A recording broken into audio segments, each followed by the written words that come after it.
Bonjour à tous, il est question aujourd'hui de Moebius, avec Jean Dujardin, Cécile de France. Ce film m'a fait réaliser quelque chose. À 25 ans, c'est déjà bien de réaliser encore des choses importantes sur le monde du cinéma quand on veut devenir cinéaste. Je n'aime pas les films d'espionnage. Ne pas avoir aimé La Taupe. Je suis pas le seul dans mon entourage, donc pourquoi pas. Ne pas avoir aimé Zero Dark Thirty. J'étais pas le seul non plus, mais c'est vrai que 2 films, ça commence à faire beaucoup. Ne pas aimer Moebius, qui est soi-disant le méga film d'espionnage, le putain de film que la France a enfin sorti. Il doit y avoir quelque chose qui va pas chez moi. Du coup, j'ai commencé à me poser la question en sortant du cinéma, parce que je me suis dit, merde, j'ai quand même failli sortir de la salle en plein milieu du film, tellement je m'emmerdais, quoi. Donc, il doit y avoir un souci. Et du coup, je me mets à réfléchir, et en fait, je n'arrive pas à trouver un seul film d'espionnage que j'aime. À part les James Bond, qui sont plus des films d'action, du coup, presque plus que des films d'espionnage. En tout cas, pour ceux que j'aime bien, ceux avec Brosnan. Ceux avec Daniel Craig sont un peu entre les deux, mais enfin, voilà. Alors si, j'ai trouvé un film d'espionnage que j'aime bien, c'est La vie des autres, film allemand. Sur les espionnages de la Gestapo ou la Stasi, je sais plus, qui était bluffant, qui prenait aux tripes. Il y avait des histoires qui étaient prenantes entre les personnages. On comprenait la psychologie du mec de la Gestapo, on comprenait la psychologie du mec qui l'écoutait. Ils se sont jamais rencontrés, mais ils ont partagé beaucoup de choses. L'histoire de la femme, enfin voilà. La vie des autres est un très bon film. Donc, voilà, il y a des films d'espionnage que j'aime bien, mais il faut qu'il y ait autre chose derrière que simplement de l'espionnage. Et le problème, c'est que dans Moebius, il n'y a pas ça.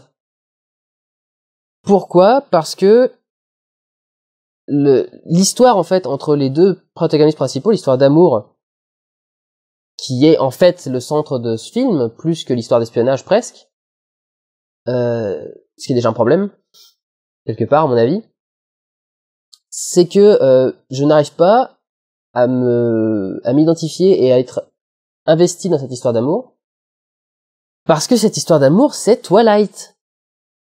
Ce sont 2 personnes qui se voient, qui ont envie de baiser, et qui vont le faire. Enfin, qui vont tout faire pour le faire, et c'est tout. Il y a absolument rien dans cette relation, si ce n'est du cul. Je peux pas regarder tout un film d'espionnage qui m'emmerde pour une histoire de cul. À la limite, si on cherche ça, autant regarder un film d'espionnage interdit aux moins de 16 ans. Enfin, vous savez, les films à la con de M6, avec une fausse intrigue d'espionnage mise quelque part, et puis des scènes un peu hot avec Miss Moneypenny entre-temps, vous voyez. Je trouve pas que ce soit passionnant.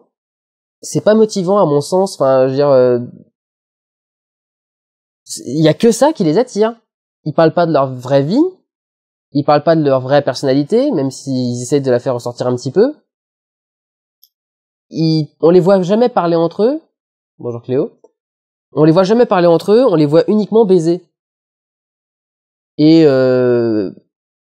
parler vite fait de certains trucs qui concernaient l'espionnage. Mais c'est tout. Je les vois pas avoir une relation spirituelle, je les vois pas voir. Et c'est ça qui nous emporte normalement dans ce genre d'histoire d'amour. C'est des histoires d'amour, c'est des histoires de sentiments. Qu'ils aient envie de baiser, très bien, mais je m'en fous. Donc si en plus l'histoire d'espionnage m'attire pas, voilà. C'est pas... Alors, vous pourriez me dire que c'est peut-être parce que je suis PD, et que du coup, voir Jean Dujardin, Cécile de France coucher ensemble, voilà. Je suis désolé, mais 2 minutes 30 de scène où on voit simplement Cécile de France simuler un orgasme, même si elle le fait très bien, peut-être même qu'elle en fait un peu trop, je connais pas l'orgasme féminin, alors j'en sais rien, c'est pas intéressant. Il y a vraiment un moment où j'ai envie de crier, mais coupe! On s'en fout, il se passe rien, là, c'est de voir qu'elle est en train de prendre son pied, c'est très bien, mais on n'est pas obligé de rester 2 minutes dessus. Je m'en branle. Peut-être qu'il y en a qui se branlent effectivement dans le cinéma, mais moi je m'en fous. Et j'ai pas eu l'impression que la plupart que l'audience était captivée. À côté de moi, il y avait un petit vieux, il était en train de se faire chier. Il m'a lancé un regard de dépit à un moment. C'est très drôle, il y a un moment de cohésion entre moi et un petit vieux du public. Il a tourné la tête vers moi, je l'ai regardé, il m'a fait une espèce de... Donc voilà, c'était très beau. Après les 2 poufs de 20 ans d'écart, ça redonne confiance en l'humanité. Donc voilà, alors, je peux pas juger l'histoire d'espionnage, donc je vais pas m'y attarder. Manifestement, je suis pas fait pour l'espionnage. Les acteurs sont bons, globalement. Jean Dujardin, pour moi, n'est pas un bon acteur. Alors, je n'ai rien contre Jean Dujardin. J'adore SS-117. J'aime pas Brice de Nice, mais j'adore SS-117 et j'aime bien beaucoup des rôles qu'il fait. J'aime bien sa carrière de comique. J'aime bien regarder un gars et une fille quand ça passe. Mais c'est pas un bon acteur. C'est un acteur correct qui passe bien. C'est pas un bon acteur. Vous allez me dire, il a eu l'Oscar du meilleur rôle pour ce qu'il a fait dans The Artist. Faudrait que je vous parle de The Artist, mais en gros, les Américains ne connaissent pas la carrière de Jean Dujardin. Quand on connaît la carrière de Jean Dujardin, ce qu'il fait dans The Artist, c'est ce qu'il fait depuis 20 ans, 30 ans, depuis... alors je crois que c'était Coucou c'est nous, il avait été révélé avec Brice de Nice, mais j'en suis même pas sûr.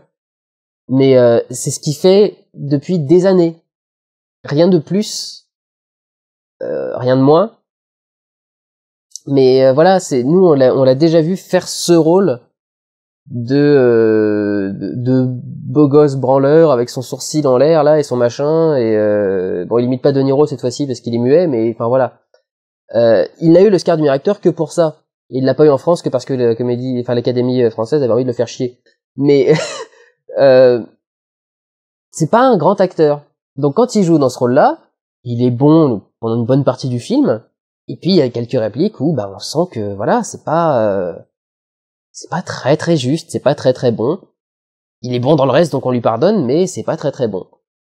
Les rôles secondaires, alors je crois qu'il y a Emily Dequesne qui joue une de ses assistantes, une des collaboratrices espionnes, qui joue bien, mais sans plus. Enfin vraiment, en plus elle doit vraiment avoir 3 lignes, parce que tout ce qu'elle fait en gros c'est au début du film, elle prend contact avec quelqu'un pour qu'elle fasse un dick, et puis après c'est transmettre des coordonnées par téléphone ou transmettre des trucs, donc tu peux pas trop briller par ton talent d'actrice dans ces moments-là, même si Emily Dequesne est une bonne actrice. Et Cécile de France est très bonne aussi, mais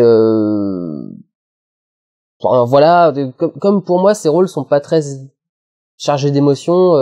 Son but c'est de jouer une nana qui va s'infiltrer, qui doit avoir des nerfs d'acier, qui doit pas trop montrer ses émotions, donc forcément elle montre pas d'émotions. Donc pareil, c'est pas un rôle qui peut à mon avis lui permettre de vraiment s'exprimer. Et voilà, enfin l'histoire d'amour m'intéresse pas, l'espionnage manifestement n'est pas mon style de film, non, mon registre de film.